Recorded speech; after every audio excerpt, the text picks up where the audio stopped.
Sweet Pea essentially is the warrior of the group, the protector, and it's interesting, the story, we developed the backstory of how she gets into the asylum, and we decided that it was something that Rocket had done, her younger sister, and she'd taken half the blame for it, because she didn't want to leave her, you know. She wanted to go in and then get her straight back out, but it's a byproduct of that. They've been in there for a while. But Sweet Pea's someone who has learnt to survive in a place like this. She's learnt to stay, you know, at the top of the ranks, because it's like it's very much like a you know, animalistic environment in there, you know, very mental, and so she's learnt to use her brain and to squish her feelings, to squish her sensitivities and her inner child deep down inside, and be the lioness, you know what I mean? Be strong, be tough, be untouchable. And so, yeah, she's an incredibly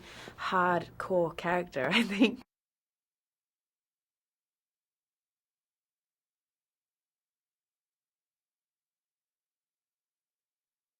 We bonded very fast.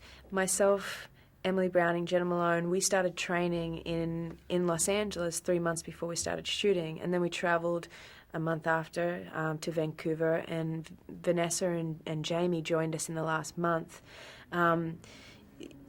It was really fast. It was very instant, and even when V and James came onto the set, that was like, it almost felt like a day, you know. And with Carla and Oscar and everyone too, you know, the environment of making this film was very much like a second family, and all of us girls love and adore each other, and we're all friends. Still, we hang out all the time, you know, and I guess that was one of the gifts from making this film, was to kind of come out with all these awesome girlfriends.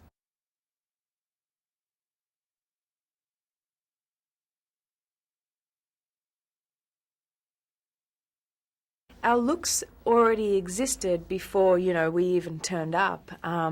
That's how Zach's mind works, you know. He has everything in his head, the whole vision for the film in his head. So Sweet Pea was always considered that sort of, you know, warrior, Joan of Arc archetype, you know, character, and I was stoked that I had an outfit with a hood, you know, with the armor piece here and one sleeve without one sleeve, and the boots, and I wore, my boots were flat, which I thought was the best thing ever when I went to do the action scenes. And it was actually, you know, half by choice and half with Michael. We decided that would be the best way to go. But yeah, when you're doing, you know, spinning back kick, you're like, thank God I don't have heels on right now. So yeah, it was a pretty awesome journey, you know, and finding the hairstyle and the makeup, you know. We kind of went for that sort of like more sort of warrior, you know, style hairstyle, with the long bits at the front and the purple in the eyes. And